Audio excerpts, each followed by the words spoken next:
Um, our speaker today is Mark Russell. His book, God is Disappointed in You. Um, Fascinating title, huh? It's in the work that I do. You never get in more trouble than when you start a sentence with the words God is. Almost inevitably, the next thing you say is going to anger, confuse, frustrate, infuriate, scare at least 50% of your audience. These words are so dangerous that depending on how you finish that sentence through history, you might end up beheaded or at the bottom of a lake or set on fire. Very controversial topic. It's a controversial topic because close to a quarter of our world looks to this book, the Bible, on a daily basis for inspiration, for guidance, for wisdom. Another large section of our world is terrified by this book and looks to it as the cause of great suffering and atrocities in human history. So it's a very controversial subject. Because this topic means so much to us, it can be perplexing to listen to people that maybe have a perspective we don't. When I heard Mark read from this for the first time, I was amazed at his insight into these texts, and again, his use of humor, and his real sense of compassion. So please welcome Mark Russell.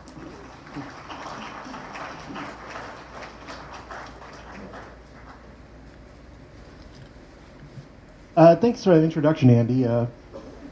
Rather than do a traditional reading today, I'm going to do a PowerPoint presentation where I condense the entire Bible down to about 15 minutes because I know everyone loves PowerPoint. So, for better or for worse, here it goes. So tonight, I'd like to talk to you all about the most important book of all time, the Holy Bible. As you probably know, the Bible is the biggest selling book of all time. Presidents are sworn in on them, and white people love handing them out. But what you probably didn't know is that most of the books of the Bible were written centuries after the events they describe. The authors were using characters and stories they had grown up with in order to make them meaningful for their own times. So in a lot of ways, the Bible is kind of a work of fan fiction. The Christian Bible is divided into two sections: the Old Testament, which mostly is about God and his anger management problems, and the New Testament.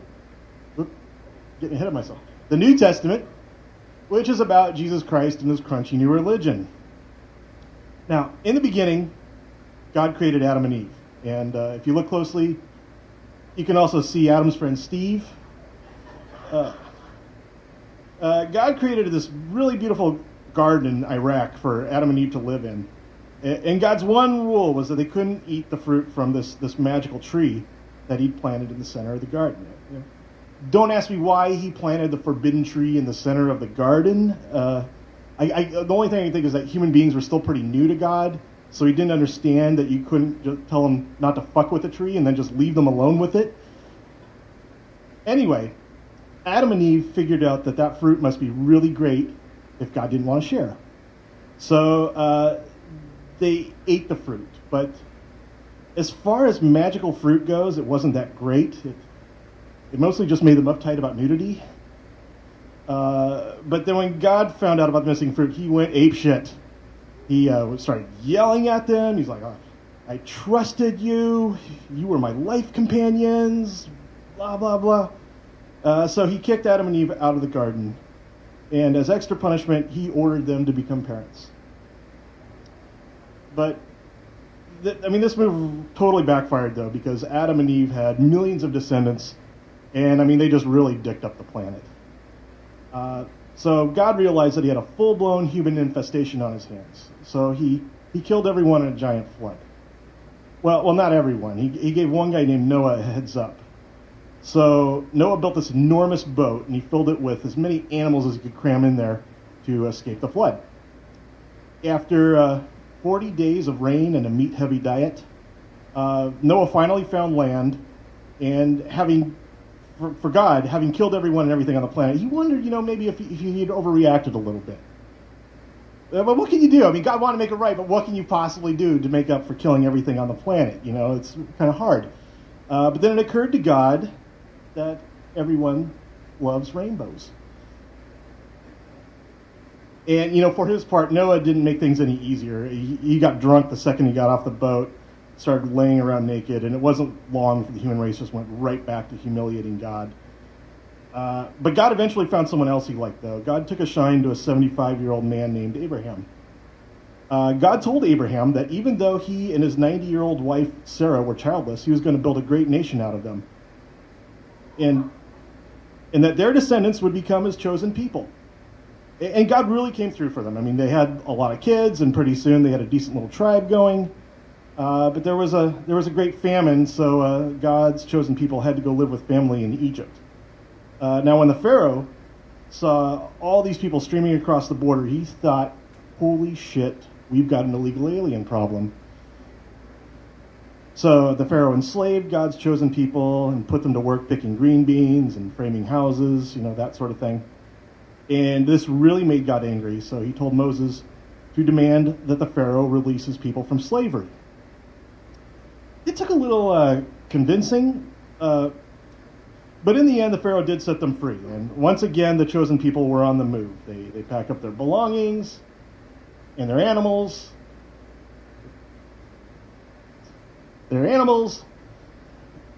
and they marched out into the wilderness. Now, at this time, on the advice of his therapist, God decided to channel his anger into more positive energies by taking up a series of hobbies. And the first hobby that really spoke to God was real estate.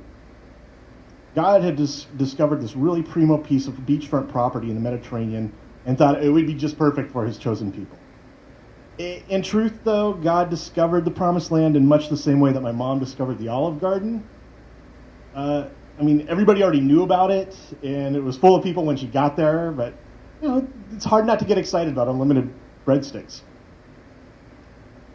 So, after getting rid of the natives with a little spring cleaning, the chosen people decided to set up a nation of their own, and they called it Israel, which means one who wrestles with God. And then they went to the prophet Samuel and told him to find them a king. Unfortunately for the Israelites, Samuel picked kings like he was putting together a boy band. Just totally by random, Samuel came across this handsome teenager named Saul.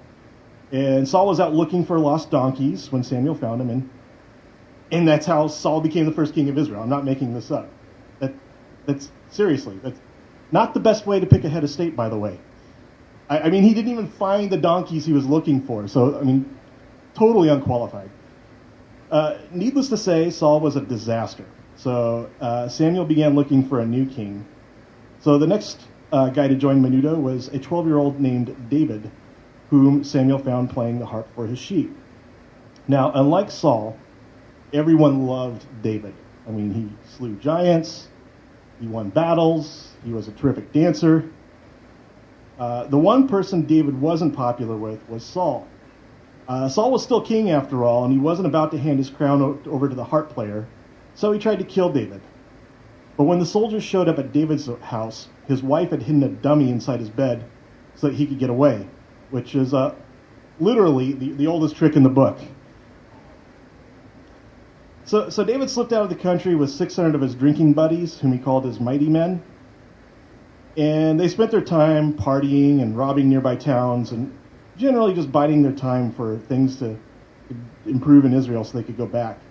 And then when Saul finally died, David and his drinking buddies returned to Israel. David was crowned king. And, he really did take Israel to the next level. He conquered the surrounding nations. He built a capital city. And then he spent the rest of his life trying to get his music career off the ground. Believe it or not, a lot of guys in the Bible actually try to make it in the music industry. And as far as they go, David was actually pretty successful because he did eventually publish his songs in an album called the Book of Psalms. Now, after David died, his son Solomon became king. And Solomon was like the wisest guy who ever lived. He was insanely rich. He wrote a bunch of clever one-liners. And yet he still had the time to solve child custody disputes. Solomon also built God's temple. The temple was a place where people could come to sacrifice animals and atone for their sins. It was sort of like God's swear jar. God just loved having all the priests and his scrolls in the temple, having them all there in one place, because it really allowed him to focus on his next hobby, which was scrapbooking. God had the priests fill whole books of the Bible with genealogies, lists of famous priests and doormen and other precious memories. God was just super happy scrapbooking, and things were never going better than ever before. He was just on top of the world. At some point, though, God and Israel became more than just friends. And God started getting super jealous because the Jews were getting into new religions or sneaking off with some sexy new snake god. So God's relationship with the Israelites took on some serious drama. Every day seemed to go back and forth between loving them and hating them. So, unable to deal with the demands of an open marriage, God decided he was done with Israel. But without his protection, the whole place just sort of went to shit. The kingdom of Israel split in two. They were conquered by the Babylonians, who then passed them around like a joint in a drum circle. The Babylonians hated Israel to the Persians, who passed them off to the Greeks, who then turned them over to the Romans, and the Romans bogarted them for a couple of centuries. Meanwhile, God was totally over real estate and scrapbooking, and now he decided that he wanted kids.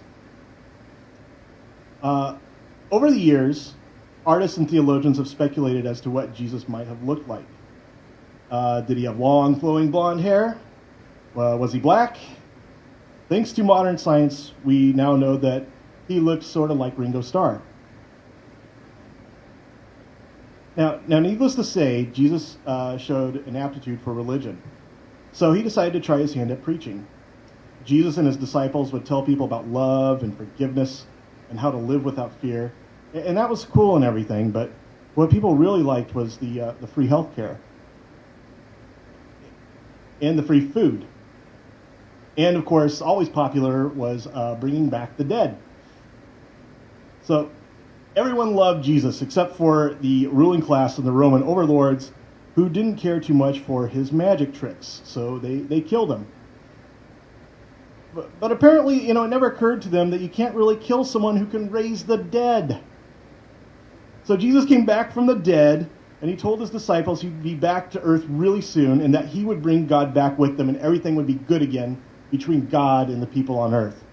And so the disciples were super excited. They went out and had a hearty breakfast, and then they immediately went out to annoy the world with the good news. And that's how Christianity was born. At first, they told people that you had to become a Jew in order to believe in Jesus. Judaism was sort of a gateway religion.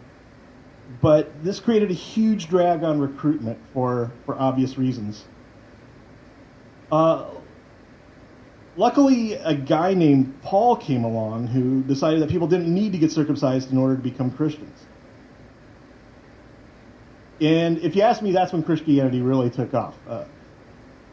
Despite what anyone might tell you, Christian civilization is not based on the sanctity of marriage. It is based on the sanctity of dicks. So, now with circumcision out of the way, Christians started popping up everywhere. And so the Romans, to deal with this Christian problem, decided they needed to get a little creative. It was at this time that a Jewish Christian named John was living in a cave. He was doing time under cave arrest. And when he saw how the Christians were being rounded up and turned into cat food, he thought that he was witnessing the end of the world. So he wrote a book describing a revelation he had about the imminent end of the world. Now, John wrote that the Roman emperor, whom he called the Beast, was bent on wiping the Christians and the Jews off the face of the earth, but that Jesus would return and win at the Battle of Armageddon, destroying the Roman Empire. Then God would come running back to his people like Richard Gere, an officer and a gentleman, and he would throw all the pagans into hell, where things would get really weird for them. Then God would get rid of all the kings and governments and rule the earth himself, and everything would go back to the way it was in the beginning. And that's basically the Bible. That's the Bible in a short, sweet package. One of the things I didn't really get to talk about, because it didn't really lend itself to a short narrative like this, is the minor prophets. A lot of people were just kind of like writing down little thoughts on, meditating on what God wanted from them, God's vision for the world and their place in the universe. And one of my favorite of the minor prophets was a guy named Hosea. And really, they're just called minor prophets because they weren't as long-witted as the major prophets. They could get their point across in a few pages, whereas the major prophets took chapter upon chapter. But I always found Hosea's story a little funny and really, but also sort of profound. So if you don't mind, I'd like to now read from the book of Hosea. So Hosea was a prophet whose wife was always cheating on him. Every day, Hosea would go out into the town square and call upon the people of Israel to change their ways. He'd say, "You've turned your backs on the laws of Moses. You're worshiping pagan gods and giving them the sacred raisin cakes to your idols, when you know those are God's favorite." But his words were always lost on the crowd because everyone was snickering. They all knew that while he was preaching, his wife Gomer was somewhere getting boned by a sailor or a stonemason or some swarthy goat herder. So at the end of each day, Hosea would pack up his pedestal and his tip jar, and he would return home to find his wife was missing. Now, knowing what she was up to, Hosea would stomp through the streets looking for her. And when he found Gomer, they'd create this huge scene in the middle of the street, much to the amusement of the people of Israel. But the next day, Hosea would be right back in the marketplace, condemning the people's idolatry and their general lack of enthusiasm for being Jews. And once again, his words would be ignored as the crowd began laughing at Hosea, knowing that his wife was out cheating on him. Now, Hosea and Gomer had 3 children, or I should say, Gomer had 3 children. Hosea wasn't the father of any of them. And sometimes she'd disappear with a new lover for months at a time, but inevitably the romance would sour, or her new lover would get tired of her and throw her out onto the street. But every time she came crawling back, and Hosea always took her back home. One time she ran off with a guy who decided to make a few extra shekels by selling her off as a slave. And what had to be an all-time low, even for Hosea, he actually had to pay his wife's lover to get her back. Now, people could not believe that Hosea would put up with all this shit after all the times Gomer had cheated on him. Hosea was back in the town square preaching when somebody finally worked up the nerve to ask him why he didn't simply throw her out on her ass. Hosea just shrugged. He said that his relationship with his wife was like God's relationship with us, that we are always cheating on God, that we're always leaving him for some sexy new idol or some fleeting object of desire, but that no matter how badly we break his heart or how ridiculous we make him feel, he's always prepared to swallow his pride and take us back. And the people finally understood what Hosea had been preaching about the entire time.